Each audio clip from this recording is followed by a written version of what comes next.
Flanders Fields. A blunt thud snapped me out of my distraction.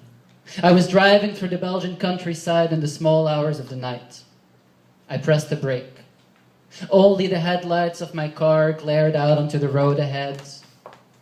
The drizzle fell like fireflies. Reluctant, I got out of the car. My heart sank down into my stomach, through my spleen, and splashed out beneath my feet. 5 ounces of reddish goo leaking out into the pothole. Everything blended in the fog, dense as the clouds that cover the Belgian sky 300 days out of the year. I looked around, but could see nothing. In this thick silence, the past flashed through my mind. I thought about World War I and the troops battling in the trenches on damp, drizzling October nights like this. The mists began to look like a cluster of ghosts wandering the fields. British, Australian, Flemish, French, German, and I heard Beethoven's Ode to Joy announcing a united Europe, patched together out of many-colored flags, the way they gaily waved in the wind at Brussels' theme park, Mini Europe, a monument to my childhood. My memory of visiting educational theme parks got pierced by an imaginary clarion blowing the last posts. The fog began to dance. Vapors came out of the ditch on both sides of the narrow roads. Up ahead, a shape sprawled out on the asphalt. I closed my eyes and hoped that it would go away. I prayed that it was only jet lag, that those few duvals I'd had were making me hallucinate. I wasn't in the habit of drinking Belgian beer anymore. I had exchanged this Belgian countryside, which I used to call home, for a life in New York. Like the humidity, the beer had wormed its way into my bones. The drunkenness and the damp cold felt too familiar, like they were welcoming a long-lost son. I opened my eyes. The body was still there. I knew it was a body. I knew it was a man. But I did not want to believe it until I looked him in the face with my own eyes. The tip of my shoe touched his green raincoat, a swampy green, the color of manure. Thick, dark gray hair clotted together on his head, his face a shadow on the other side. Annoyed, I turned his head with my Italian loafer, afraid he might contaminate it with death. His worn-out face reminded me of my grandmother's icon. It used to gaze at me from over her bed. Arms seemed to stretch out from his face, offering sympathy, but its long-suffering expression made me feel guilty.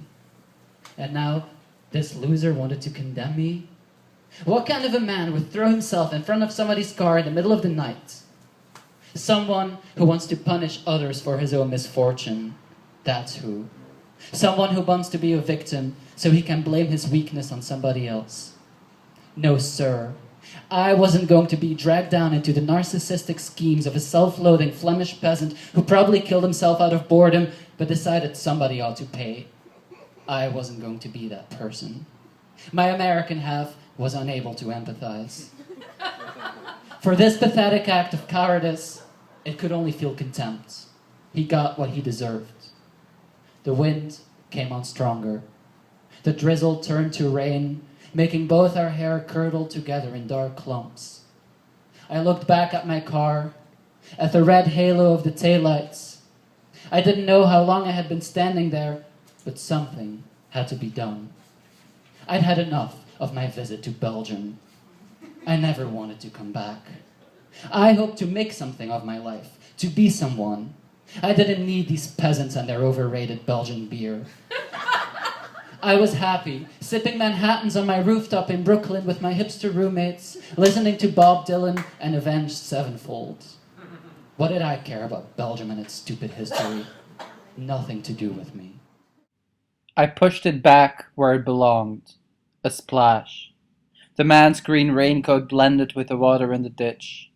His body rolled onto its stomach, motionless, face down. I went back to my car. The engine was still running. I thought about the dead souls in these fields, and I wished they would all go to hell.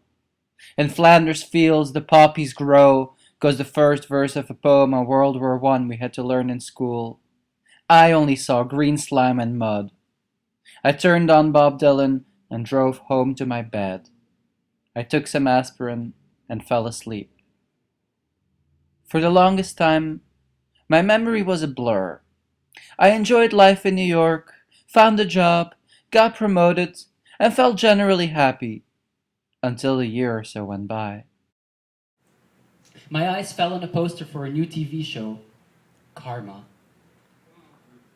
It had a picture of a man wearing a dark green raincoat. I saw the body floating in the ditch. The old lady in the corner glanced at me. Another woman turned around as if she knew. Everyone was in on it. I was going to get caught. Karma had come out to get me. Those Belgian peasants wouldn't let me off the hook. Dead souls surrounded me, their arms outstretched. They wanted me to become one of them.